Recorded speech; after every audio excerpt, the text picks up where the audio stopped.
student, today we are going to learn about direct, indirect, degree and question tag. Three important topics. Okay, and we are going to learn it through the whole concept. I am going to teach you about the whole concept, because if you have cleared your concept, then you can solve any example. It doesn't matter about any medium, Marathi medium or English medium. Maybe you are from Maharashtra board or CBSE board or any kind of other board, but just learn the concept. Okay, and I am going to teach you in Marathi. Again, no matter the language, because the concept is important. चला तर students, मी गोदावरी तुम्हा सर्वांचे स्वागत करते तुमच्या आवडत्या channel मध्ये, ज्यात आपण पाहणार आहोत डायरेक्ट, इनडायरेक्ट, डिग्री आणि question tag one by one, परंतु खूप शॉर्ट मध्ये. आणि तुमच्या बोर्डच्या एक्झाम साठी 8वी पासून 12वी पर्यंतच्या सर्व मुलांसाठी हा व्हिडिओ अत्यंत इम्पॉर्टंट असणार आहे. चला तर बघूया. सो डायरेक्ट, इनडायरेक्ट शिकत असताना आपल्याला 4 महत्त्वाचे वाक्यांचे प्रकार असतात. त्यातला पहिला वाक्यांचा प्रकार जो आहे तो आहे असर्टिव्ह सेंटेन्सेस. आपण 4ही वाक्यांच्या प्रकारांचे नियम आणि त्यांचे वाक्य पाहणार आहोत. त्याच्यानंतर आपण डिग्रीला सुरुवात करणार आहोत. सो व्हिडिओ कुठेही स्किप करू नका, कारण डायरेक्ट, इनडायरेक्ट हा भाग तुम्ही जर स्किप केला तर तो अजिबातच समजणार नाही. प्रत्येक ठिकाणी तुम्हाला रूल अभ्यासायचा आहे. सर्वात प्रथम असर्टिव्हचे जे रूल्स आहेत ते खूप केअरफुली अभ्यासा माझ्यासोबत राहून, कारण ते पुन्हा नंतरच्या 3 प्रकारांसाठी सुद्धा इम्पॉर्टंट आहे. नंतर पाहणार आहोत आपण इम्परेटिव्ह सेंटेन्सेसचं इनडायरेक्ट स्पीच, त्याच प्रकारे इंटरोगेटिव्हचं इनडायरेक्ट स्पीच आणि एक्सक्लेमेटरीचं इनडायरेक्ट स्पीच, आणि नंतर आपण डिग्री आणि क्वेश्चन टॅगला सुरुवात करूया. तर सर्वात प्रथम पहा, असर्टिव्ह सेंटेन्सेस म्हणजे विधानार्थी वाक्य जर आलेलं असेल तर तुम्हाला कुठे कुठे बदल करायचे असतात. जसं की पहिला बदल जो होतो पहा, रिपोर्टिंग वर्ब मध्ये. काय असतो हा रिपोर्टिंग वर्ब मी सांगणार आहे. त्यानंतर आपल्याला नेक्स्ट बदल करावा लागतो सब्जेक्ट आणि ऑब्जेक्टच्या फॉर्म मध्ये. सो मी इथे सगळे सब्जेक्ट आणि ऑब्जेक्टचे डायरेक्ट मध्ये येणारे फॉर्म लिहिलेले आहेत आणि त्याचे इनडायरेक्ट मध्ये होणारे सर्व इथे बदल पण मी तुम्हाला दाखवलेले आहेत. सो हे तुम्हाला थोडंसं रिसाइट करावं लागेल. त्याचबरोबर इथे डायरेक्ट मध्ये जे हेल्पिंग वर्ब आहेत तर त्याचे बदल इनडायरेक्ट मध्ये कशा प्रकारे होतात तेही मी तुम्हाला इथं दिलेलं आहे. या हेल्पिंग वर्ब वरून तुम्ही एक सर्वसाधारणपणे रूल असा तयार होतो आणि तो तुम्हाला लक्षात ठेवायचा आहे, जो व्हेरी इम्पॉर्टंट आहे. वर्तमान काळाचा बदल हा भूतकाळात होतो. जसं तुम्हाला लक्षात येईल तर ॲमिजार चा बदल वॉज वर मध्ये होतो, म्हणजे ॲमिजार हे प्रेझेंट मधला आहे, त्याचा बदल पास्ट मध्ये होतो. विल शॅल हे आपण प्रेझेंट दाखवतो असं म्हणतो, तर त्याचा पास्ट मधला फॉर्म असतो वुड. मे, कॅन, मस्ट याचे सुद्धा पास्ट फॉर्म मधले बदल होतात. मेचं माइट, कॅनचं कुड, मस्टचं मस्टच राहतं किंवा हॅड टू पण करू शकता. सो यावरून एक लक्षात येतो रूल की वर्तमान काळाचा भूतकाळ. आता कित्येक वाक्य असे असतात की जे वर्तमान काळातले असतात तर ते त्याच सायमल्टेनियस पास्ट टेन्स मध्ये बदलावे लागतात. जसं की सिंपल प्रेझेंट असेल तर त्याचा आपल्याला सिंपल पास्ट करावा लागतो. प्रेझेंट कंटिन्युअस असेल तर त्याचा आपल्याला पास्ट कंटिन्युअस करावा लागतो. सो सिंपली याच्यामध्ये एकच रूल लक्षात येईल तुमच्या, आपण वर्तमान काळाचा भूतकाळ करत असतो. सो बाकीचे सगळे रूल्स पाठ करण्यापेक्षा फक्त हे 2 रूल पाठ करा टेन्सच्या बाबतीमध्ये, कारण आपल्याला टेन्स तर बदल करावाच लागतो. सो वर्तमान काळाचा भूतकाळ होतो आणि सिंपल पास्ट आलं तर तो पास्ट परफेक्ट मध्ये बदलतो. Okay, so we will see one by one. आता पाहूया आपण कशा प्रकारे बदल होतात. See here, father said. आता इथे सेड जे आहे बघा 2 फॉर्म आहेत. तुम्हाला इथे वाक्य दिसेल, ह्या कॉमाच्या अलीकडे एक वाक्य आहे आणि डबल इन्व्हर्टेड कॉमाच्या मध्ये एक वाक्य आहे. सो बेसिकली हे 2 सेंटेन्सेस असतात, त्यांना आपण एकत्र करत असतो आणि इन्व्हर्टेड कॉमाच काढून टाकत असतो आणि आपण ह्या वाक्यात काही बदल करत असतो, त्याला आपण इनडायरेक्ट स्पीच म्हणतो. सो डिटेल व्हिडिओ सुद्धा आपल्या याच्यावर उपलब्ध आहेत, त्यात 1 बाय 1 सर्व रूल क्लिअर केलेले आहेत. सो मी डिस्क्रिप्शन बॉक्स मध्ये लिंक देईल, जरूर चेक करा. So father sed. ओके, आता इथं सेड जो आहे तो इन्व्हर्टेड कॉमाच्या बाहेरचा वर्ब आहे, याला म्हणतात रिपोर्टिंग वर्ब. आरव्ही म्हणजे रिपोर्टिंग वर्ब. सो सेड जो आहे तो आहे रिपोर्टिंग वर्ब. आता रिपोर्टिंग वर्ब मध्ये आपल्याला बदल करावे लागतात. केव्हा आणि केव्हा नाही ते मी तुम्हाला सांगते. सो सी, आणखी आपल्याला बदल कोणते करावे लागतात? सब्जेक्ट मध्ये. सो हा आहे सब्जेक्ट. त्यानंतर टेन्स मध्ये बदल करावा लागतो. टेन्स म्हणजेच जे काही वर्ब आलेले असतात वाक्यामध्ये त्यामध्ये बदल करायचे असतात. वर्बचा बदल केला की ऑटोमॅटिक टेन्सचा बदल होतच असतो. सो विद्यार्थ्यांना कन्फ्युज होतो की टेन्स मधला बदल म्हणजे आता कोणता काय नाही, पाठ कसं करावं. सो सिंपल 2 रूल पाठ करा आणि लक्षात ठेवा की टेन्स मधला बदल म्हणजे वर्ब मधला बदल. सो आपण वर्बचा बदल करायचा आहे. इथे बाकीचे कोणतेच शब्द नाहीत, ऑब्जेक्ट नाहीये या वाक्यात. जर ऑब्जेक्ट आलेला असेल सो आपल्याला तर त्याचे बदल कसे करायचे पुढच्या वाक्यात बघूया. सो आता इथे आणखी 2 महत्त्वाच्या गोष्टी असतात, एक तर बोलणारी व्यक्ती आणि ऐकणारी व्यक्ती. आणि बोलणारी व्यक्ती जी आहे तर तिचं ती एकवचनी आहे आणि तिचं लिंग पाहायचं आहे, ती स्त्रीलिंगी आहे का ती पुल्लिंगी आहे. सो वचन आणि लिंग याच्यानुसार आपल्याला सगळे बदल करावे लागत असतात. त्यासाठी वाक्यातला जो बोलणारी व्यक्ती आहे त्याचं वचन लिंग काय आहे, जी ऐकणारी व्यक्ती आहे त्याचं वचन आणि लिंग काय आहे. वचन म्हणजे एकवचन आणि एकवचन, लिंग म्हणजे स्त्रीलिंगी पुल्लिंगी. ओके. सो आता आपण इथे बघूया, फादर बोलत आहेत आणि इथे रिपोर्टिंग वर्ब जो आहे तो जेव्हा दिलेला आहे तेव्हा इथे वाक्यात कुठेही लिसनर दिसत नाही. तुम्हाला वाक्यात जर लिसनर दिसत नसेल तर हा सेडला सेडच घ्यावा लागतो. बघा इथे जर वाक्यात पाहिलं तुम्ही, ह्या दुसऱ्या वाक्यात they said to their teacher, इथे ऐकणारी व्यक्ती आहे देअर टीचर. पण इथे वरच्या वाक्यात जर तुम्ही पाहिलं तर तुम्हाला इथे ऐकणारी व्यक्ती कुठेही दिसत नाही. अर्थात असेल पण ती स्पष्टपणे वाक्यात आहे का. फादर सेड कुणाला बोललेत माहित नाही, ते फक्त म्हणतायत आय एम नॉट हॅपी. कुणाला तरी म्हणले पण कुणाला म्हणले ते दिलेलं नाही. ते जेव्हा दिलेलं नसेल तेव्हा सेडला सेडच ठेवायचं असतं. ओके. आता त्याच्यानंतरचा बदल बघा, आय हा सब्जेक्ट आहे. आता आय सब्जेक्टचा ही किंवा शी मध्ये बदल होतो, मग ही करायचा का शी मध्ये बदल करायचा. सो आयचा बदल फादर नुसार करायचा आहे. फादर हे पुल्लिंगी आहेत आणि एकवचनी आहेत म्हणून याचा बदल केला आपण इथे आय. ओके. सो पहा इथे आपण सिंपली बदल केलेला दिसेल तुम्हाला, आयचा बदल ही मध्ये. सो कसा केला तुमच्या लक्षात आलं असेल. जिथे तुम्हाला रूल लक्षात बसत नाही व्हिडिओ पॉज करून बॅक जाऊन पुन्हा तो रूल ऐका आणि मगच पुढचा ऐका. सो एमचा बदल आपण पास्ट मध्ये केला कारण मी सिंपल रूल सांगितला होता, वर्तमान काळाचा भूतकाळ करावा लागतो. देन बाकीचे जे शब्द असतात ते ऍज इट इज लिहायचे असतात. आता नेक्स्ट सेंटेन्स कडे जाऊया. सेड टू आलेला आहे बघा, फरक लक्षात घ्या. इथं फक्त सेड होतं, इथे तुम्हाला सेड टू आलेलं दिसेल. त्याचं कारण म्हणजे इथं लिसनर आलेला आहे. टीचर स्पष्टपणे दिलेलं आहे की ते कुणाला बोलत आहेत, टीचरला बोलत आहेत. मग इन्व्हर्टेड कॉमातलं वाक्य. आता बदल करूया. दे, आता इथे सेड टू आलं तर टोल्ड घ्यावं लागेल. केव्हा घ्यायचं असतं तर लिसनर जेव्हा वाक्यात दिलेला असेल तेव्हा टोल्ड बदल करावा लागतो, रिपोर्टिंग वर्बचा टोल्ड बदल.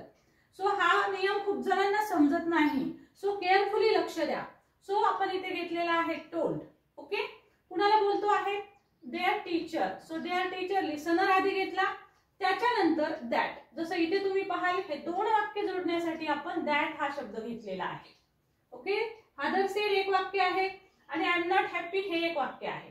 सो ह्या दोन्ही वाक्यांना जोडण्यासाठी आपण दॅट कनेक्टिव्ह वापरतो. असर्टिव्ह सेंटेन्सच्या प्रत्येक वाक्यामध्ये दॅट येतच. ओके. फक्त जागा बदलते बघा, लक्षात घ्या. इथे पहिल्या वाक्यात दॅट इथं आलेला आहे, रिपोर्टिंग वर्बच्या नंतर लिसनर जर असेल तर लिसनरच्या नंतर दॅट घ्यावा लागतो. ओके. त्याच्यानंतर आता बदल करायचा आहे वी, सब्जेक्टचा बदल. डबल इन्व्हर्टेड कॉमाच्या मध्ये पहिला शब्द म्हणजे सब्जेक्ट असतो. सो हा सब्जेक्ट जो आहे तो वी आहे. सो वी चा बदल सिंपली करायचा आहे दे. सो मी इथं दे लिहिलेलं आहे. आर प्रेझेंट टेन्स दाखवतो, आर चा बदल आपण पास्ट मध्ये वर असा केलेला आहे. सो देवर रेडी, रेडी शब्दात काहीही बदल होणार नाही. त्याच्यानंतर तुमच्या लक्षात आणखी एक गोष्ट आली असेल की कुठल्याही प्रकारचे इन्व्हर्टेड कॉमा जे आहेत तर ते राहत नाही. जशा प्रकारे इथं कॉमा आहे, हे डबल इन्व्हर्टेड कॉमा आहेत. सो हे आपल्याला काढून टाकावे लागतात, फक्त वाक्याच्या शेवटी फुल स्टॉप द्यावा लागतो. त्यानंतर आपण नेक्स्ट सेंटेन्स बघूया. याच्यामध्ये सुद्धा सेड टू आलेला आहे पण इथे डबल इन्व्हर्टेड कॉमाच्या मध्ये वाक्य पहा, यू हेल्प देम. इथे आपल्याला काही बदल शिकायचे आहेत. सब्जेक्ट जर यू आलेला असेल म्हणजे सेकंड पर्सन आलेला असेल तर त्याचे बदल कसे करायचे आहेत. सो लक्षात घ्या, यू शब्द खूप ठिकाणी दिसतो तुम्हाला. तो ऍज अ सब्जेक्ट येऊ शकतो, ऍज अ ऑब्जेक्ट येऊ शकतो. सो सब्जेक्ट म्हणून आलेला असेल तर हे सब्जेक्टचे बदल करा, ऑब्जेक्टचे बदल इथे दिलेले आहेत. सो इथे वाक्यात तो सब्जेक्ट म्हणून आहे. आता इथे जसा रूल सांगितला the man told, said to च्या ऐवजी मी इथं टोल्ड घेतलेलं दिसेल.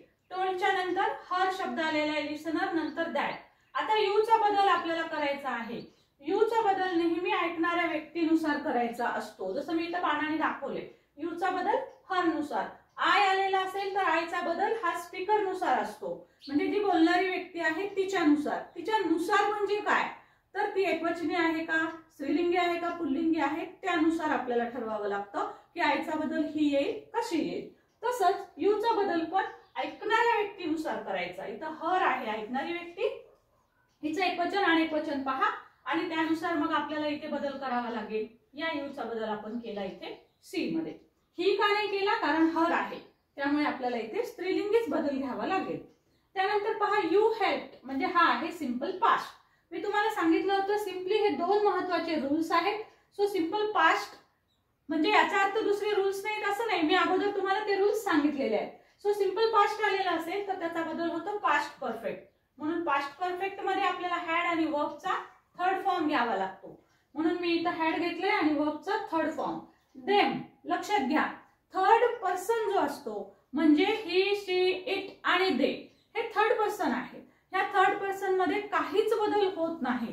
As a subjective, as a objective किंवा ऍज अ पॉझिटिव्ह असो, त्यामधले कोणतेही बदल होत नाहीत. सो त्यासाठी देम जो आहे, देमला देम. तुम्ही पहा इथे तुम्हाला देम कुठे दिसतोय का, कुठेच दिसणार नाही. ही, शी तुम्हाला ह्या डायरेक्टच्या जागेवर दिसतायत का, नाही, कारण त्यात बदल होत नाही. सो आपण या पद्धतीने बदल केले. आता नेक्स्ट सेंटेन्स बघूया. कधी कधी काय करतात की बोलणारा व्यक्ती कोण आहे काय नाही हे वाक्याच्या शेवटी देतात. अगोदर डबल इन्व्हर्टेड कॉमाचं वाक्य देतात जसं इथं दिलेलं आहे, आणि बोलणारी व्यक्ती the man said to her हे शेवटी दिले.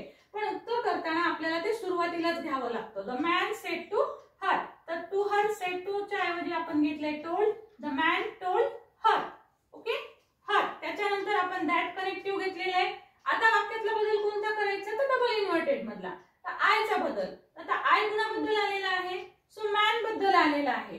मग मॅन जो आहे तो सिंग्युलर आहे आणि म्हणून आपण त्याच्यासाठी ही बदल घेतलेला आहे. त्याच्यानंतर आता टेन्स मधला बदल करायचा आहे. हॅव, हॅवचा बदल टेन्स मध्ये प्रेझेंट टेन्स दाखवतो, प्रेझेंट दाखवतो हॅव, त्याचा सिंपल पास्ट करा फक्त. हॅवचा बदल हॅड मध्ये होतो, पास्ट आहे म्हणून.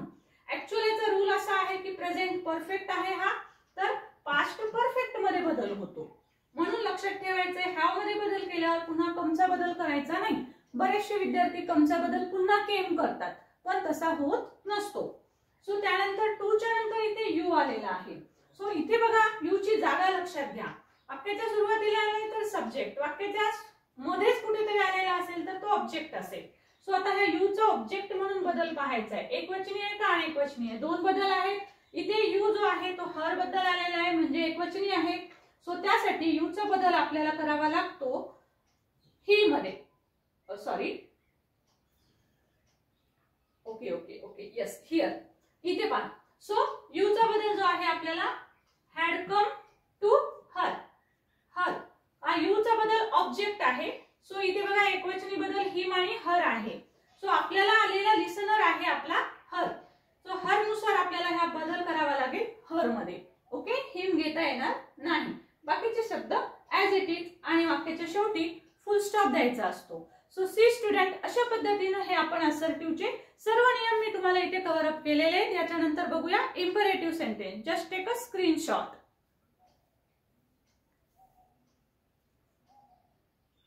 येस स्टुडंट, आता बघूया इम्परेटिव्ह सेंटेन्सेस मध्ये कशा पद्धतीने बदल होतात. सगळ्यात महत्त्वाचा बदल असतो रिपोर्टिंग वर्ब मध्ये, आणि आणखी महत्त्वाचा बदल असतो आणि तो म्हणजे तुम्हाला दिलेल्या वाक्याचा अर्थ पाहावा लागतो आणि अर्थानुसार योग्य ते रिपोर्टिंग वर्ब घ्यावं लागतं. जसं की बघा, दिलेल्या वाक्याचा अर्थ जर ऑर्डर किंवा कमांड निघत असेल, म्हणजेच आज्ञा निघत असेल, तर त्यासाठी तुम्ही ऑर्डर किंवा कमांड हा शब्द घेऊ शकता. जर दिलेल्या वाक्याचा अर्थ विनंती असेल, वाक्यात प्लीज सारखा शब्द असेल, तर तो काढून टाकावा आणि त्याच्याऐवजी रिक्वेस्ट हा शब्द घ्यावा. तशाच प्रकारे जर समजा दिलेल्या वाक्यात सल्ला असेल तर ऍडवाइस घ्यायचा आहे, याचना केली असेल तर बेग घ्यायचं आहे. याचे सगळे योग्य ते फॉर्म आपल्याला काळानुसार घ्यावे लागतात. आता इथे बघूया आणखी काय बदल असतात. सो मेनली पहा, the king said to his minister. राजा बोलतोय त्याच्या मिनिस्टरला, काय म्हणतोय, गो अवे, निघून जा.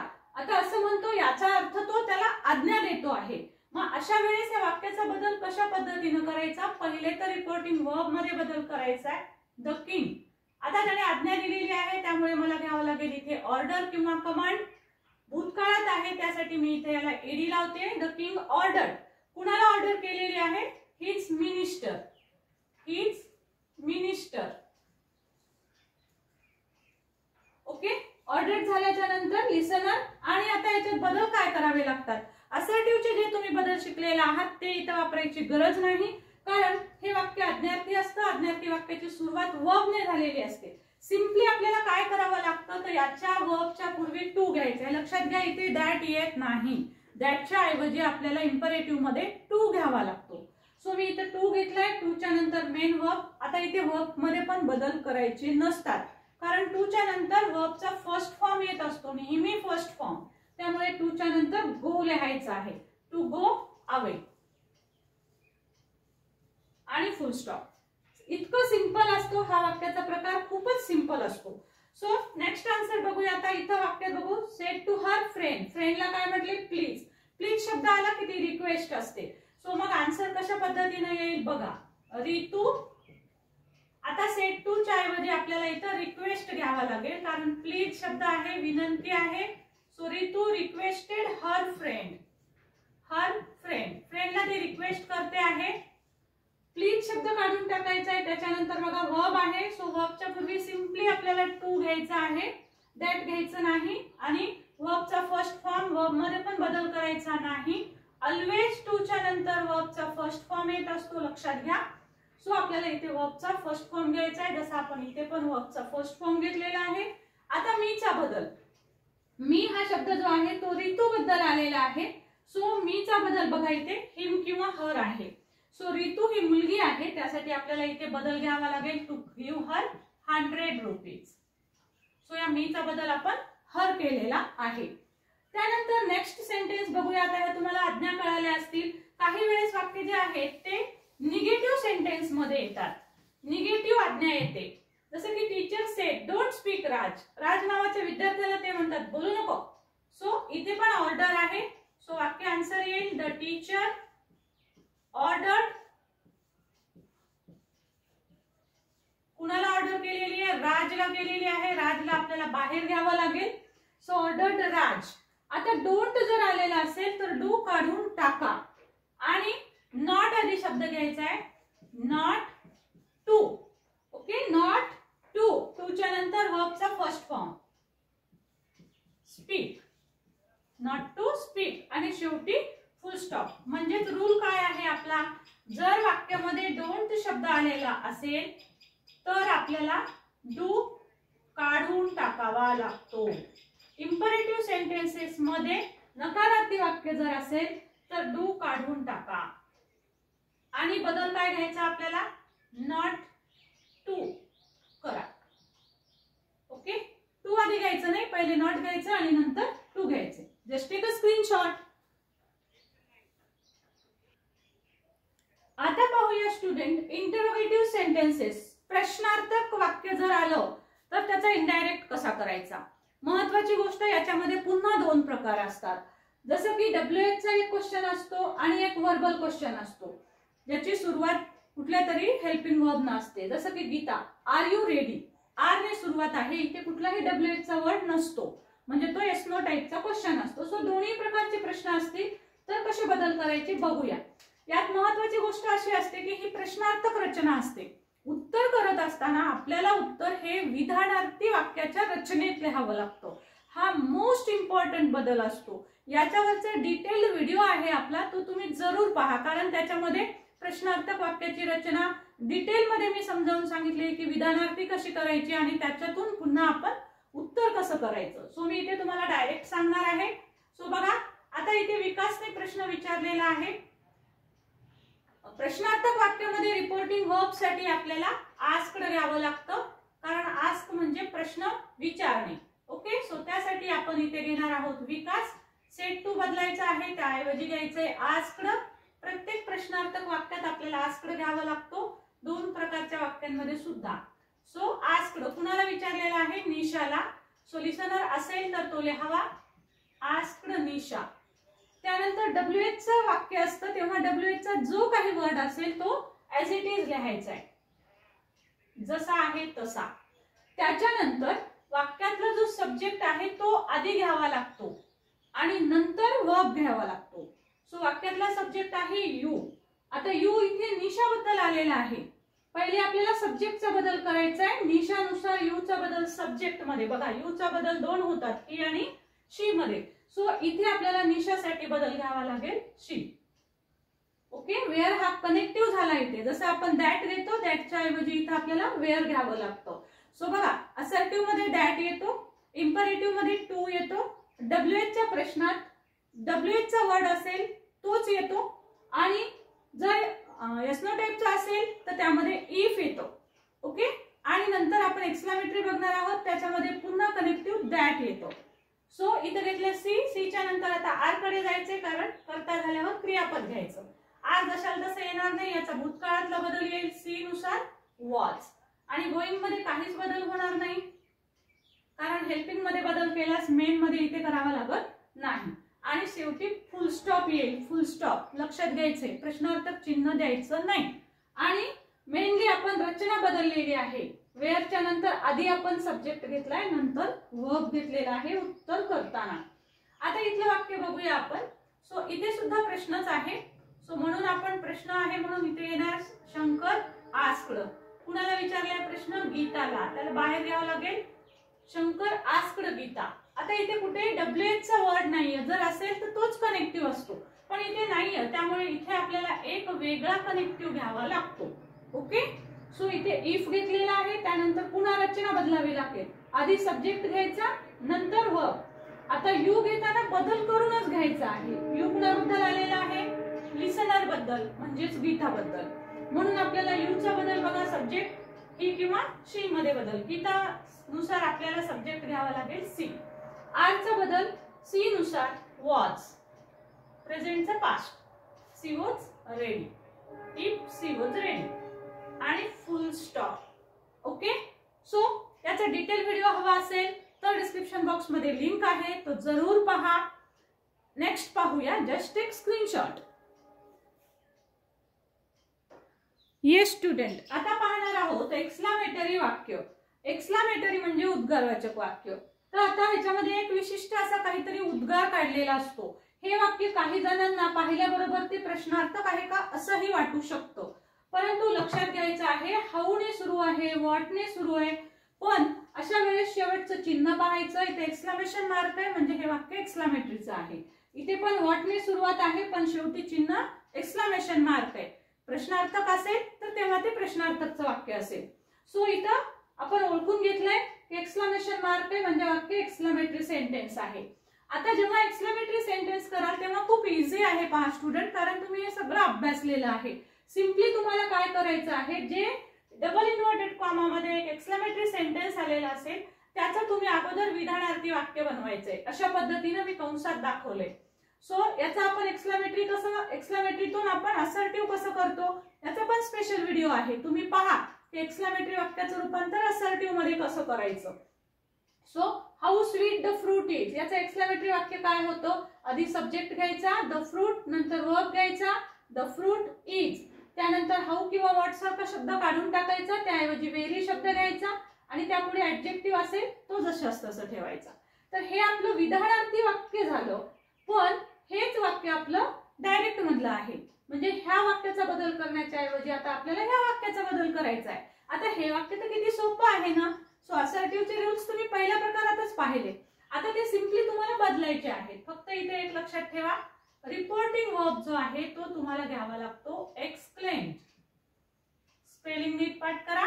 He exclaimed. पुन्हा हे विधानार्थी वाक्य असतं, त्यामुळे या वाक्यामध्ये पुन्हा सर्व रूल्स जे आपण विधानार्थी वाक्याचे म्हणजे असर्टिव्ह सेंटेन्सेसचे वापरले तेच इथे वापरतो. त्यामुळे इथे पण दॅट कनेक्टिव्ह येतो. हा सब्जेक्ट आहे. आता हे वाक्य बदलायचं आपल्याला. दॅट द फ्रूट इजचा बदल आपण वॉज मध्ये करतो. The fruit was very sweet. Clear? खूप खूप सिंपल प्रकार आहे हा. शेवटी फुल स्टॉप द्यायचा आहे. फक्त आपल्याला असर्टिव्ह वाक्य करता आलं पाहिजे, म्हणजे एक्सक्लामेटरी मधून असर्टिव्ह करता आलं पाहिजे. ते तुम्हाला अवघड जात असेल तर असं कंसात लिहून घेऊ शकता आणि नंतर हे तुमचं इनडायरेक्टचं वाक्य आहे. हे पण वाक्य बघा तशाच प्रकारे, फक्त इथं व्हॉटचं वाक्य आहे. सो याचा बदल मी इथं विधानार्थी करून दाखवलेला आहे. आता इथे काय येईल मग? एव्हरीवन. सेडचा बदल आपल्याला एक्सक्लेम्ड घ्यायचा आहे. एव्हरीवन एक्सक्लेम्ड, पुन्हा कनेक्टिव्ह दॅट. आणि आता जे विधानार्थी वाक्य आपण केलंय कंसात त्याचा बदल घ्यायचा आहे. सब्जेक्ट इथे ही आलेला आहे, सो ही मध्ये बदल होत नसतो म्हणून आपण ऍज इट इज घेणार आहोत. इजचा बदल टेन्स नुसार was. He was a very noble man. A very noble man. आणि शेवटी full stop. So simple student. So आज मी तुम्हाला हे सर्व 4 प्रकार सांगितलेला आहेत. सो व्हिडिओ खूप लांब होतो आहे त्यामुळे आपण हा पार्ट 1 घेऊया. नेक्स्ट जो भाग घेतलेला आहे आपण डिग्री आणि क्वेश्चन टॅग, तो आपण सेकंड पार्ट मध्ये अभ्यासणार आहोत. व्हिडिओ आवडलाच असणार आहे. आवडला असेल तर लाईक शेअर जरूर करा, कमेंट करा अजून यात काही हवं असेल तर, आणि नवीन असाल तर चॅनल सबस्क्राईब करा. Thank you so much for watching. Thank you.